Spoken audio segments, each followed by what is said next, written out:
আজকের ক্লাস হবে প্রোনাউনের distributive pronoun এই ভাগটি। তো প্রথমে জেনে নেব ডিস্ট্রিবিউটিভ প্রোনাউন কাকে বলে। যে প্রোনাউনগুলো দুই বা তার বেশি ব্যক্তি বা বস্তুর মধ্যে প্রত্যেককে আলাদা আলাদাভাবে পৃথক করে প্রকাশ করতে সাহায্য করে বা পৃথকভাবে প্রকাশ করতে সাহায্য করে তাকে বলা হয় ডিস্ট্রিবিউটিভ প্রোনাউন। কি হলো সংজ্ঞাটা? যে প্রোনাউনগুলো দুই বা তার বেশি ব্যক্তি বা বস্তুর মধ্যে প্রত্যেকটিকে আলাদা আলাদা করে বা পৃথকভাবে প্রকাশ করতে সাহায্য করে তাকে আমরা বলবো ডিস্ট্রিবিউটিভ প্রোনাউন। ডিস্ট্রিবিউটিভ প্রোনাউনের মধ্যে কি কি পড়বে বলো তো? ইচ, আইদার এবং নাইদার। তাহলে ডিস্ট্রিবিউটিভ প্রোনাউনের মধ্যে পড়বে ইচ, আইদার, নাইদার, এই তিনটিকে আমরা বলতে পারবো ডিস্ট্রিবিউটিভ প্রোনাউন। এবার ইচ, আইদার, নাইদার এই তিনটির আলাদা আলাদা ব্যবহার আছে, প্রোনাউন হিসাবে এদের আলাদা আলাদা ব্যবহার আছে সেন্টেন্সে। সেই ব্যবহারগুলো আমরা উদাহরণের মধ্যে দিয়ে বুঝে নেব।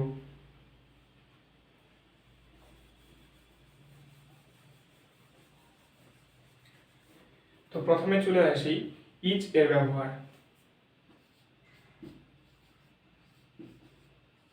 ইচ, এই যে ইচ প্রোনাউনটি, এই প্রোনাউনটি সাধারণত দুই বা তার বেশি ব্যক্তি বা বস্তুর মধ্যে প্রত্যেকটিকে আলাদাভাবে বোঝাতে বা পৃথকভাবে বোঝাতে ব্যবহৃত হয়। তাহলে ইচ প্রোনাউনটি কি হিসাবে ব্যবহৃত হয় সেন্টেন্সে? কোনো সেন্টেন্সে দুই বা তার বেশি ব্যক্তি বা বস্তুর মধ্যে প্রত্যেকটিকে আলাদা আলাদা করে বোঝাতে বা পৃথকভাবে বোঝাতে ইচ ব্যবহার করা হয়ে থাকে। এবার এই ইচ এর ক্ষেত্রে আমাদের দুটো পয়েন্ট মনে রাখতে হবে। দুটো পয়েন্ট কি কি? প্রথমত, যখন ইচ এর পর অফ যুক্ত কোনো নাউন বা প্রোনাউন থাকবে, কি বললাম? অফ যুক্ত, অফ প্লাস নাউন অথবা প্রোনাউন।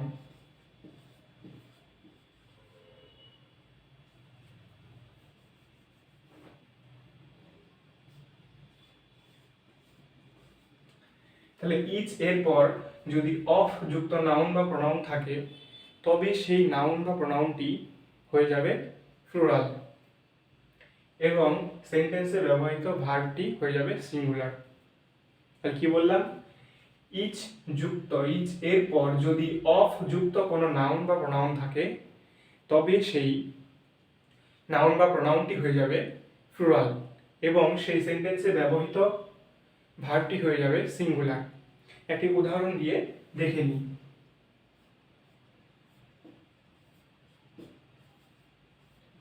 Each of the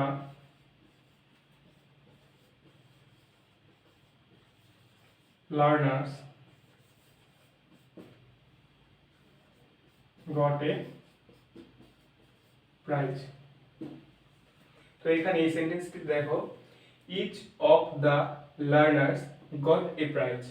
এখানে যে নিয়মটি আমি বললাম ইচ এর ব্যবহারের ক্ষেত্রে যদি অফ যুক্ত নাউন বা প্রোনাউন থাকে তবে সেই নাউন বা প্রোনাউনটি কি হয়ে যাবে? প্লুরাল হয়ে যাবে। এখানে আমরা দেখতে পাচ্ছি দ্য লার্নার্স, এখানে কি আছে? নাউন আছে। তো এই নাউনটি দেখো প্লুরাল কেন? কারণ এখানে অফ এর ব্যবহার হয়েছে। এই অফ ব্যবহারের জন্য দ্য লার্নার্স এটি প্লুরাল হয়ে গেছে।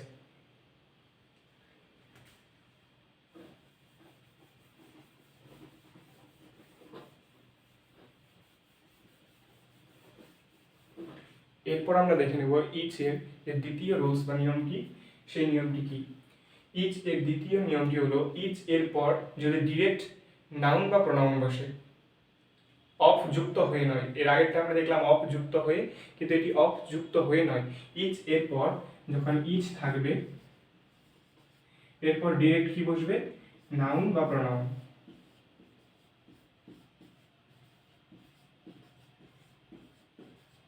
ইচ এর পর ডিরেক্ট নাউন বা প্রোনাউন বসবে তখন সেই নাউন বা প্রোনাউনটি হয়ে যাবে সিঙ্গুলার এবং সেই সেন্টেন্সে ব্যবহৃত ভার্বটিও হবে সিঙ্গুলার।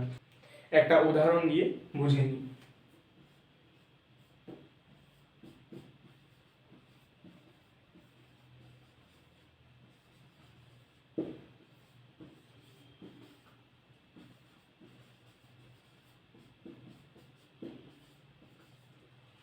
কি লিখলাম সেন্টেন্সটা, each has his own ambition, each has his own ambition.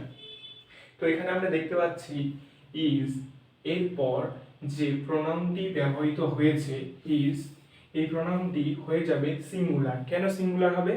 কারণ আমরা নিয়ম অনুযায়ী জানি যে ইজ এরপর যদি নাউন বা প্রোনাউন ডিরেক্ট বসে, অফ ব্যবহৃত না হয়ে, তবে সেই নাউন বা প্রোনাউনটি হয়ে যায় সিঙ্গুলার।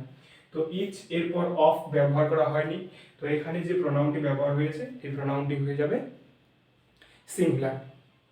এটুকু ছিল ইজ। এরপর আমরা দেখে নেব আইদার।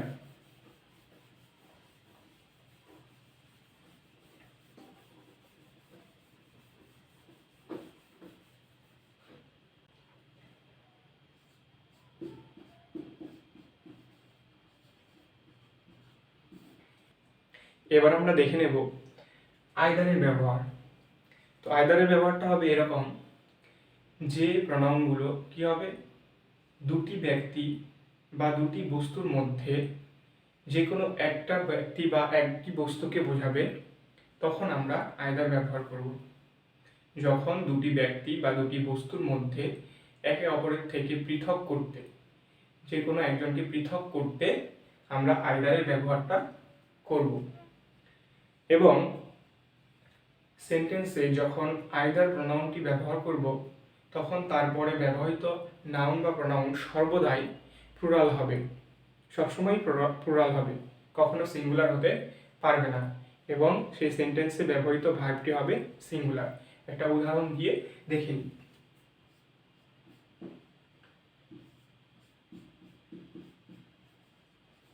Either of the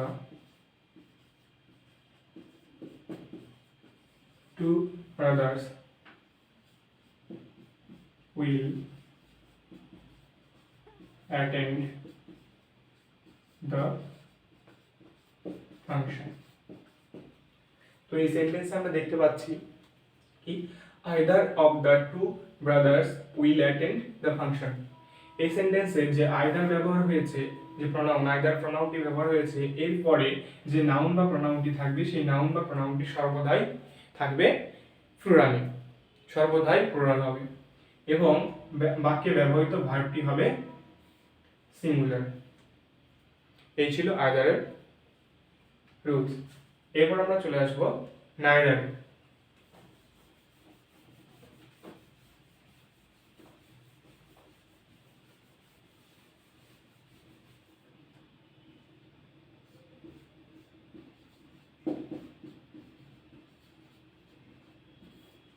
তো নাইদারটা তোমাদেরকে আগেই বলেছি যে আইদারের নেগেটিভ অর্থাৎ না বাচক বোঝাতে, আমরা একটি সেন্টেন্সকে না বাচক বোঝাতে আমরা নাইদার ব্যবহার করে থাকবো।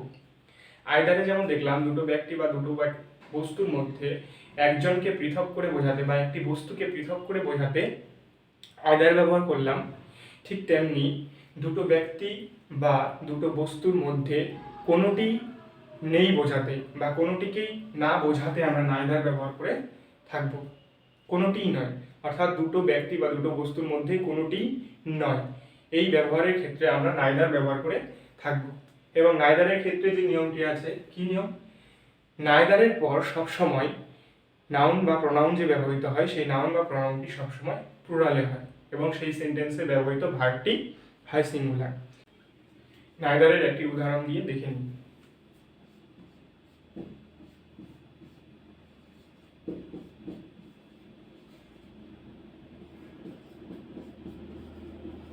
Neither of them was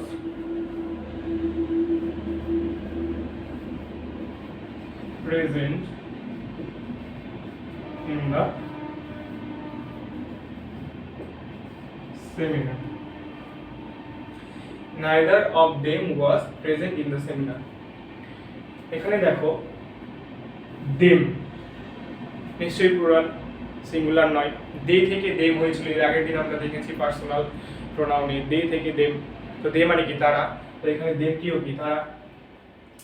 তো নাইদার কোথায় বসবে, যখন আমরা দুটো ব্যক্তি বা দুটো বস্তুর মধ্যে দুজনকেই না বোঝাবো, তখন আমরা নাইদারটা ব্যবহার করব এবং তারপরে ব্যবহৃত যে নাউন বা প্রনাউন থাকবে সেটি সবসময় থাকবে প্লুরালে এবং যে ভার্ব ব্যবহার হবে তা থাকবে সিঙ্গুলারে।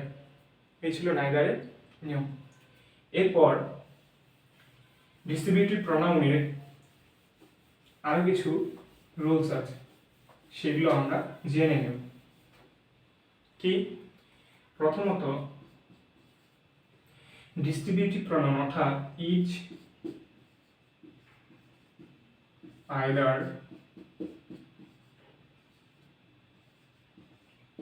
and neither, এই তিনটি ডিস্ট্রিবিউটিভ প্রনাউনের পর যদি অফ প্লাস নাউন অথবা প্রনাউন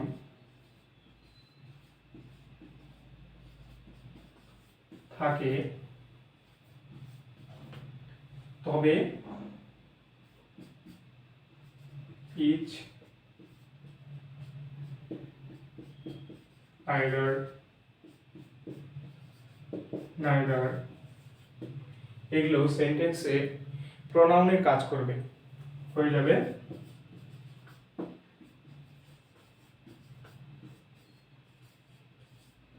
প্রনাউন। কি বললাম? যদি ইচ, আইদার এবং নাইদার এরপর কোনো সেন্টেন্সে অফ প্লাস নাউন বা প্রনাউন থাকে তবে সেই ইচ, আইদার, নাইদার হয়ে যাবে প্রনাউন। কিন্তু যদি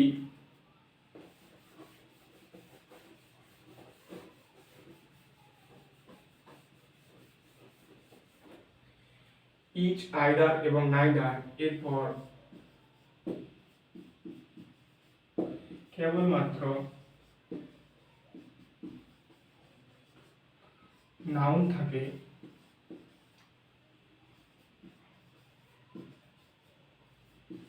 তবে ইচ, আইদার, নাইদার হয়ে যাবে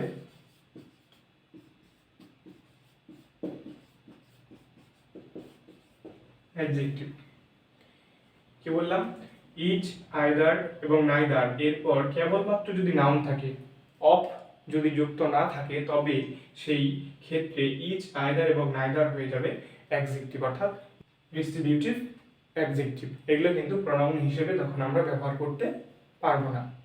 দুটো উদাহরণ দিয়ে দেখে নিই, তাহলে আমাদের কাছে আর একটু সহজ হয়ে যাবে।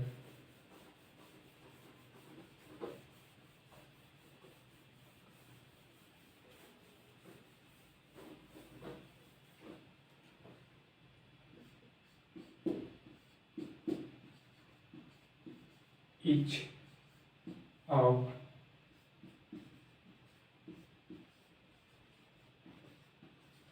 the learners got,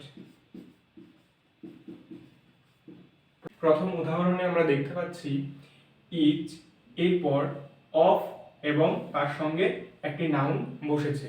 তো এখানে ইচ এই শব্দটিকে আমরা ডিস্ট্রিবিউটিভ প্রনাউন হিসেবে ধরতে পারি।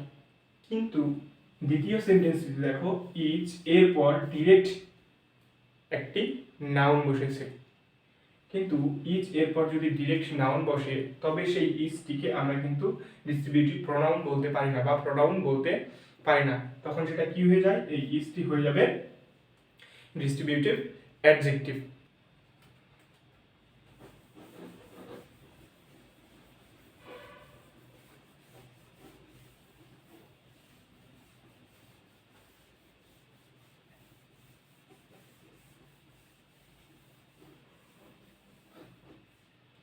এর পরের ক্লাসে আমরা প্রনাউনের বাকি ভাগগুলো আলোচনা করে নেব।